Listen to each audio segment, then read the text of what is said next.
Powered by green harvest, nature care फर्टिलायझर्सचे नैसर्गिक पेंडीयुक्त खत। नेचर केअरची युक्ती, रासायनिक खतांपासून मुक्ती।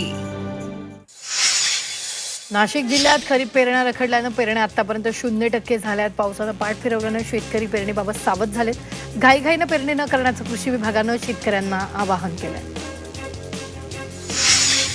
शिपिंग कंपनीच्या हलगर्जीपणामुळे 65 कंटेनर कोलंबो न जाता व्यापाऱ्यांच्या गोदामावर पडून खराब झालेत। कांदा निर्यातदारांचं कोट्यवधींचं नुकसान झालंय। नुकसान भरपाई देण्याच्या व्यापाऱ्यांकडून मागणी केली जाते। अहिल्यानगर जिल्ह्यात खरीप हंगामाची तयारी जोरात सुरू आहे। अल निनोमुळे पावसाबाबत अनिश्चितता कायम असताना शेतकरी बियाणे, खतं आणि शेती साहित्य खरेदीत व्यस्त आहे। वाढत्या खर्चाच्या तुलनेत शेतमालाला योग्य दर कधी मिळणार असा सवाल शेतकरी उपस्थित करतात। राज्यातील शेतकऱ्यांना 7/12 उतार्यावर पिकांची नोंद करण्यासाठी स्वतः ई पीक पाहणी करण्याची आवश्यकता यंदापासून राहणार नाही।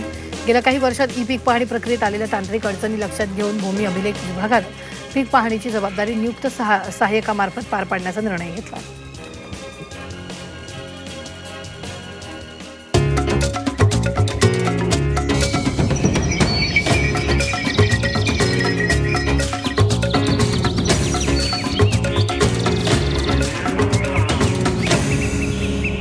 पीक पाणी पॉवर्ड बाय नेचर केअर फर्टिलायझर्सचे ग्रीन हार्वेस्ट स्पेशल, नैसर्गिक पेंडीयुक्त सेंद्रिय खत।